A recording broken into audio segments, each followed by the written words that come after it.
topic natin tungkol sa overthinking. Yan, isip ng isip. Uso yan ngayon. So, kakaisip mo, magkakaroon ka na ng nervyos, panic, anxiety, overthinking. Mahirap mapigilan to. Ano yung warning signs natin? 7 warning signs na sobra na ang pag-iisip mo. O, tingnan natin na kung sino dyan overthinking. Number 1 sign, repetitive thoughts. Paulit-ulit na lang yung iniisip mo. Okay, pabalik-balik kung problema man yan, tao man yan, sitwasyon man yan. Balik-balik, repetitive thoughts, overthinking yon. First sign. Number 2, excessive analysis. Sobra ka analyze sa sitwasyon.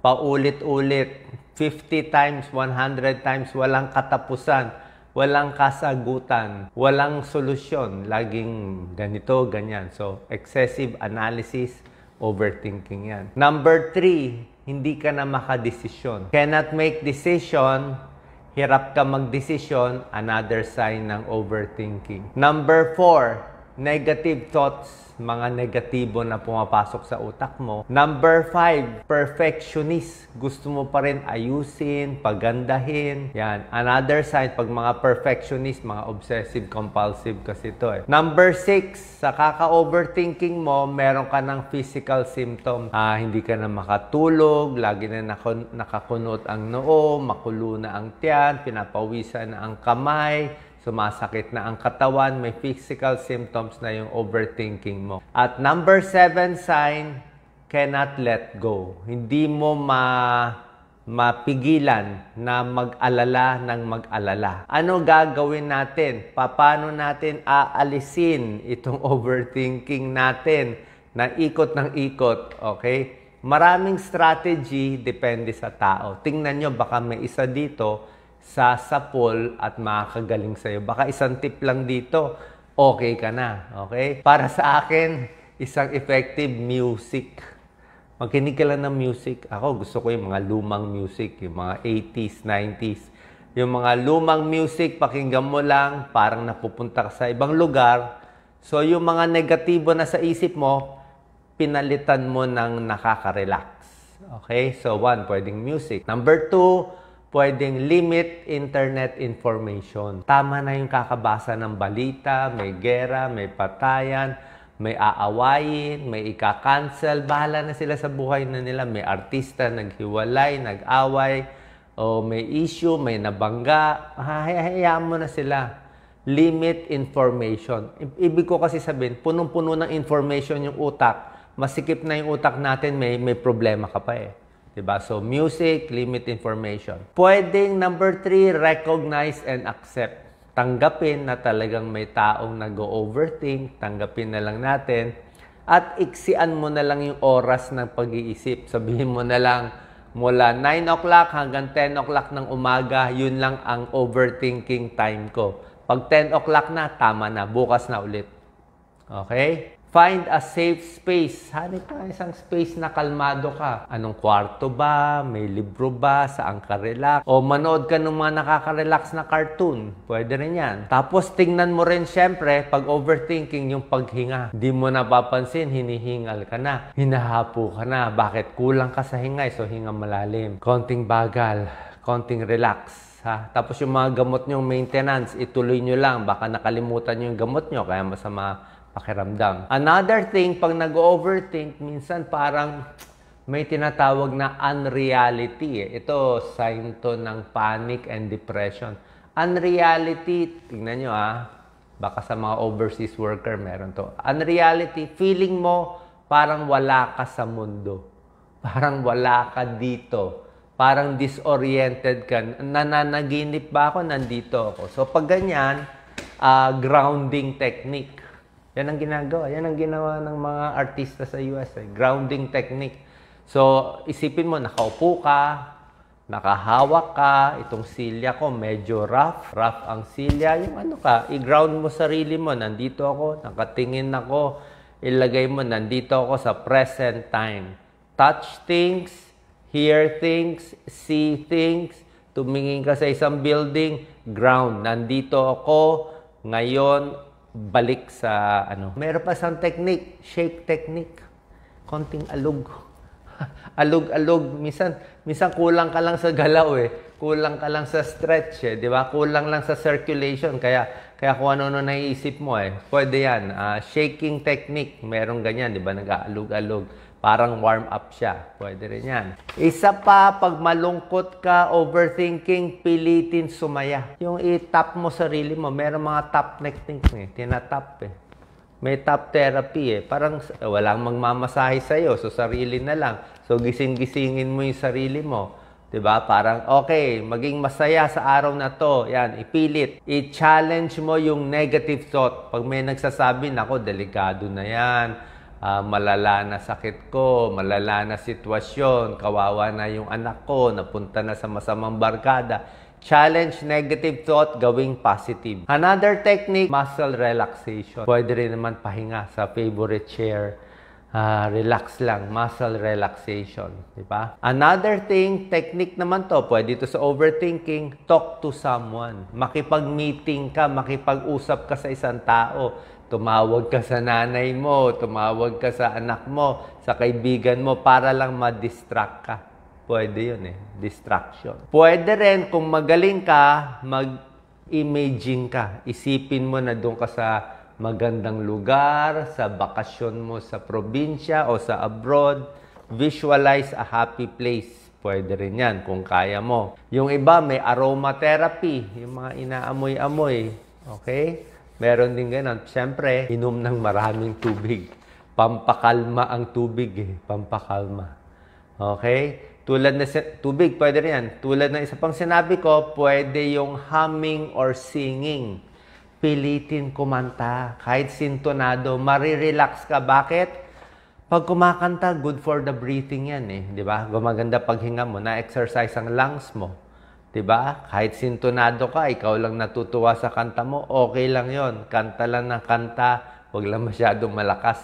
Maistorbo yung kapitbahay. Pwede rin, pag kinakabhan ka, cold water sa muka. Hilamos ng malamig, pampagising. Diba? Pampagising, hilamos sa muka o ligo, pwede rin yan. Hanap ng nakakatawa, pwede rin yan. O shake off, or tumingin sa ibang bagay. So, ito yung mga techniques ng overthinking at panic attack na magagawa mo. Pero syempre, sa doktor, may mga gamot. Diba? Pag hindi na talaga kaya, pwede naman sa doktor. Pagkaing pamparelax, ito pwede. Saging. Saging. Kalmado ka sa saging. May tryptophan yan, nagiging serotonin, pampasaya. Chamomile tea, pwede.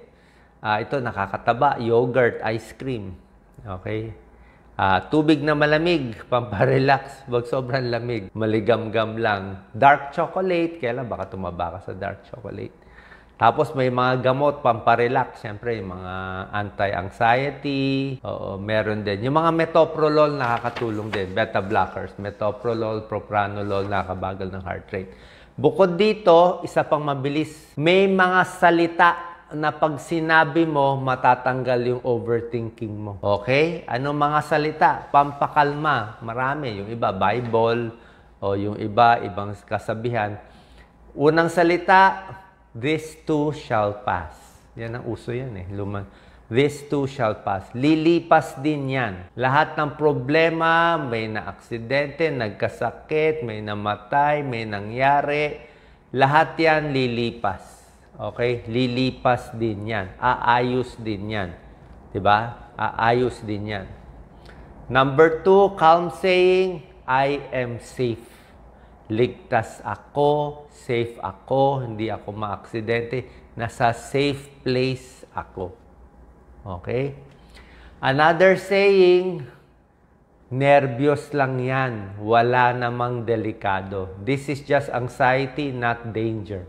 Kaba lang yan. Wala naman namamatay sa kaba. Diba? Wala naman nangyayari sa'yo na sa isip mo lang yan, nervyos lang, mawawala din yan. Another saying, kung nagpapanik ka o hindi mo makontrol yung isip mo, I can handle this. Kaya ko to. Kaya ko to labanan. Nalabanan ko na dati, nalalabanan ko ngayon. Sanay na ako dyan. Yung mga nagpapanik, pang 40 years old and younger lang yan. Siguro pag edad 30, 40, 50 ka na, 50 times ka na nagpapanik, 50 times ka na nag-overthinking, ngayon ka pa na-nervousin. Kalimutan mo na yan, nalampasan mo na yan.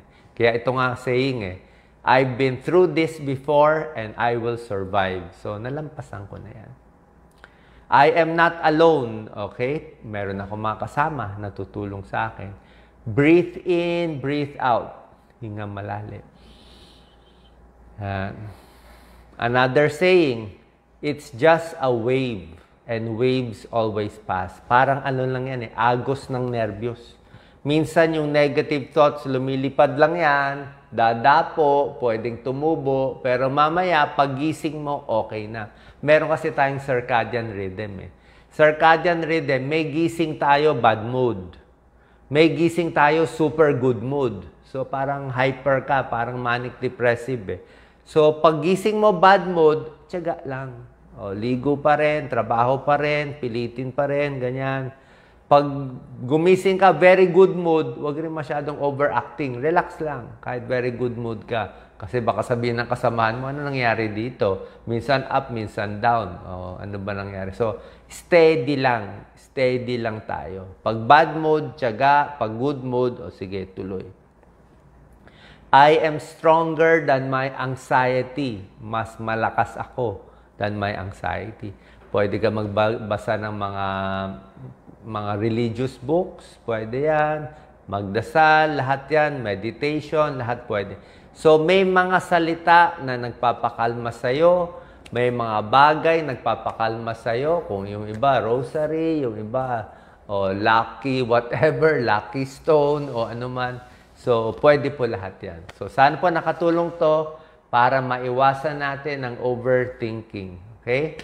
At syempre, lahat ito umaabot sa sintomas May mga sintomas. Isa pa, lastly, meron pa isang nakakatakot na laging nakokonsulta sa akin. Takot pumanaw. 'Di ba? Lahat ng tao takot naman mamatay, 'di ba? Pero may time papasok yan sa isipan mo, paano kung may nangyari sa akin? Paano kung anong mangyari sa akin? Magkakaroon ka ng panic. So, lahat naman dumadaan diyan. Ako hindi ko na iniisip, parang trabaho lang tayo, wag lang tayong manloko ng tayo, wag lang tayong manloko ng tao. Hopefully, in the end, di ba, kung maayos natin buhay natin, baka may kabilang buhay, who knows. So, gawin lang natin na healthy tayo, maayos tayo, wag lang maaksidente, wag lang magkakamali ng malaki, tuloy lang yung mission natin dito.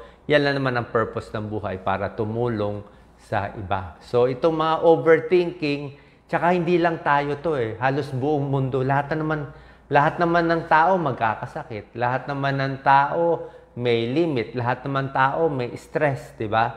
So, wag mo isipin ikaw lang.